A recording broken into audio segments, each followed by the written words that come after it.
नमस्कार दोस्तों, स्वागत है आपका ज्ञानी जी एकेडमी के यूट्यूब चैनल पे। आज हम जानेंगे राज्यसभा के बारे में। राज्यसभा जो कि भारतीय संसद का ऊपरी सदन है, उसके बारे में विस्तार से चर्चा करेंगे। तो चलिए स्टार्ट करते हैं।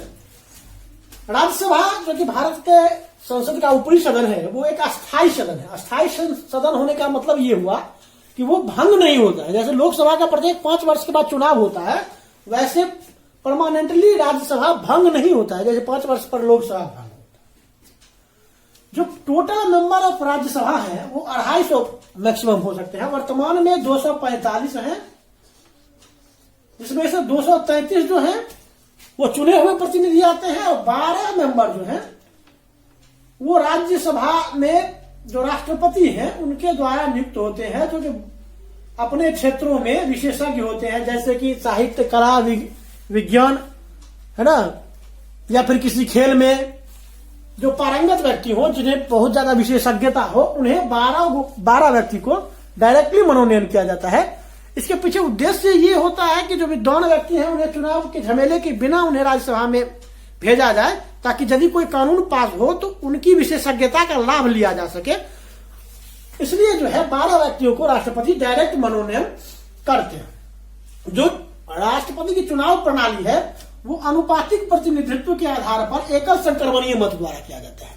हम अनुपातिक प्रतिनिधित्व और क्षेत्रीय प्रतिनिधित्व पर विस्तार से आपको बताएंगे कि कैसे चुनाव होता है। लेकिन इतना याद रखिए कि ये जो चुनाव है ये सेम वैसे ही है जैसे कि राष्ट्रपति के चुनाव में किया जाता है। ठीक वैसे ही होता है कि जितने मेंबर होते हैं उसके में आपको प्रायोरिटी डिसाइड करना होता है कि कौन पहला कौन दूसरे नंबर पे आप जिसको रखना चाहते हैं। अनुपातिक प्रतिनिधित्व अपनाने का कारण यह था कि हर व्यक्ति को प्रतिनिधित्व दिया जा सके। और यह जो प्रतिनिधित्व है वो हर स्टेट के पॉपुलेशन के आधार पर दिया गया है। पॉपुलेशन जो है स्टेट टू स्टेट वैरी करता है, इसलिए सीट भी कम ज्यादा हो सकता है। स्टेट टू स्टेट में सबसे ज्यादा यूपी के पास है और सबसे कम गोवा के पास है। गोवा के पास 1 है ना।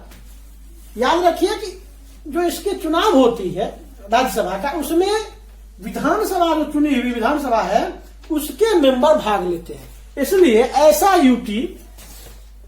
यूटी जहां विधानसभा है, यानी कि दिल्ली और पांडिचेरी, इस दोनों को भी राज्यसभा में प्रतिनिधित्व दिया गया है। और ऐसा यूटी जिसके पास विधानसभा नहीं है उसको कोई प्रतिनिधित्व नहीं मिला है राज्यसभा में। इस बात को आप याद रखिए विशेष रूप से।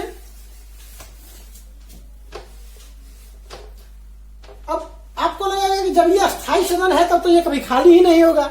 इसके सदस्यों का कार्यकाल कितने वर्षों का होता है? तो याद रखिए सदस्य का जो कार्यकाल है वो 6 वर्ष होता है और प्रत्येक 2 वर्ष के पश्चात 1/3 मेंबर जो है वो रिटायर होते हैं। उतने ही मेंबर सदन में चुन करके फिर से जाते हैं।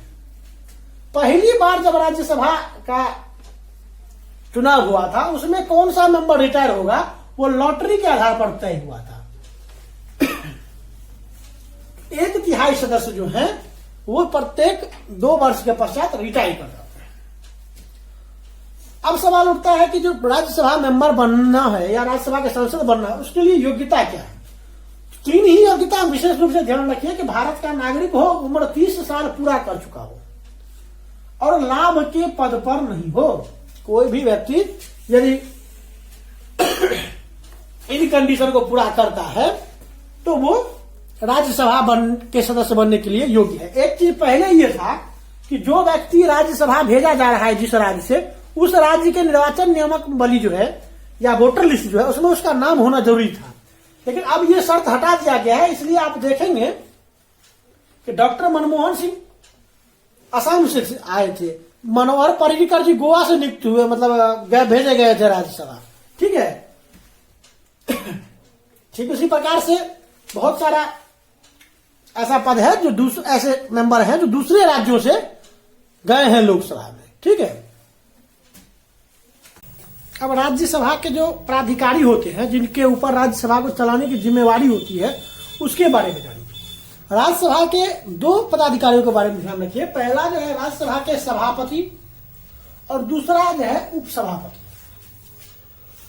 जो भारत का उपराष्ट्रपति होता है वाइस प्रेसिडेंट ऑफ इंडिया होता है वो राज्यसभा का पदेन सभापति होता है, यानी एक्स ऑफिसो है वो, और इस नाते से उसको अलग से शपथ लेने की जरूरत नहीं होती है। जब भी कोई व्यक्ति भारत का उपराष्ट्रपति बनेगा वो राज्यसभा का उपसभापति अपने आप बन जाता है, उसके लिए अलग से उसे बनाने की आवश्यकता नहीं पड़ती है। राज्यसभा के सभापति की शक्तियों के बारे में जान लीजिए कि वो जो उसकी भूमिका है उपराष्ट्रपति के बारे में जब वीडियो में बताया था वो आप प्लेलिस्ट में जाकर देख सकते हैं, उसमें विस्तार से बताया है मैंने उपराष्ट्रपति की शक्तियों को। अभी उपराष्ट्रपति की जो शक्ति है उसको सभापति के रूप में समझते हैं। उपराष्ट्रपति भारत का जो है वो राज्यसभा के सभापति होता है, और इस कॉन्सेप्ट को भारत ने यूएसए से लिया है। यूएसए के में भी देखेंगे तो उसका जो ऊपरी सदन है यूएसए कांग्रेस का, यानी हाउस ऑफ सीनेट जिसको कहते हैं, सीनेट जिसको कहते हैं, उसका जो चेयरपर्सन होता है वो अमेरिकी उपराष्ट्रपति ही होता है। जो उपसभापति या सभापति होते हैं राज्यसभा के, वो अपनी शक्ति संविधान, रूल ऑफ बिजनेस और संसदीय परंपराओं से प्राप्त करते हैं, और इस नाते किस नियम की व्याख्या क्या होगी हाउस में उसकी अंतिम व्याख्याकार वो ही है। नियम की क्या व्याख्या की जाए वो अंतिम रूप से सभापति ही डिसाइड करेंगे, और उनका जो कथन होता है वो वेद वाक्य होता है, उसको काटने की साहस नहीं है किसी में, या उसको कोई काट नहीं सकता है। तो उसकी रूल ऑफ बिजनेस, संविधान और परंपरा, इस तीनों ही की अंतिम व्याख्याकार जो होता है वो उपराष्ट्रपति होता है या सभापति होता है सदन में। जो उसके मत देने की स्थिति है वो निर्णायक मत तब देता है जब इक्वल होता है। मान लीजिए किसी प्रस्ताव पर वोटिंग हो रही है और वोटिंग होने में सत्ता पक्ष और विपक्ष के जो मेंबर हैं वो बराबर वोट कर दे। ये मान लीजिए 104 और 104 दोनों के पक्ष में आ जाए, किसी विधेयक के विरोध में भी और सपोर्ट में भी।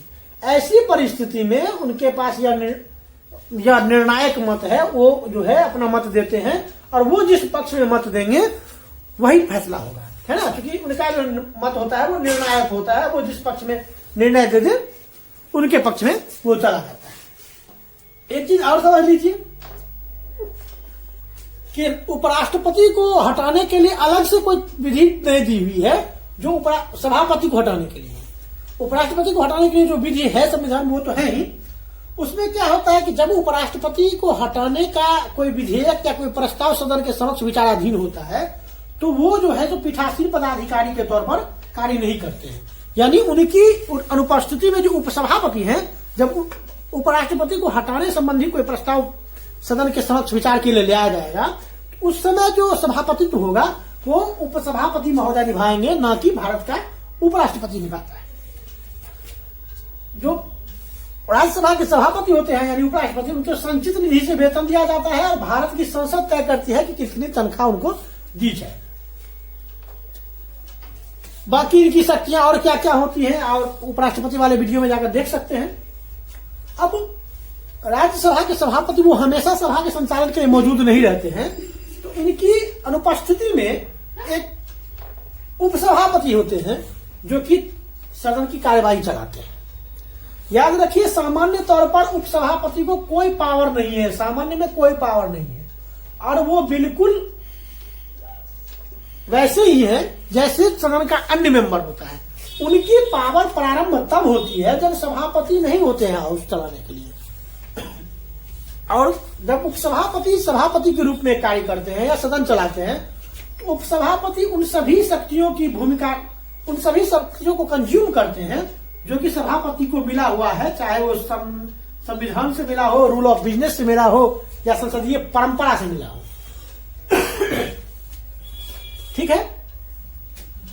अब उपसभापति के चयन प्रक्रिया को समझ लीजिए। उपसभापति जो राज्यसभा है यानी अपर हाउस है भारत के लोकसभा का, मतलब संसद का, उस अपर हाउस में से ही किसी एक व्यक्ति को चुना जाता है। हालांकि पहले यह परिपाटी रही थी कि जो राज्यसभा के सभापति होते थे वो विपक्ष से हुआ करते थे, लेकिन उसके बाद परिपाटी अब टूट गई है, वैसा नहीं है, कोई भी हो जाता है।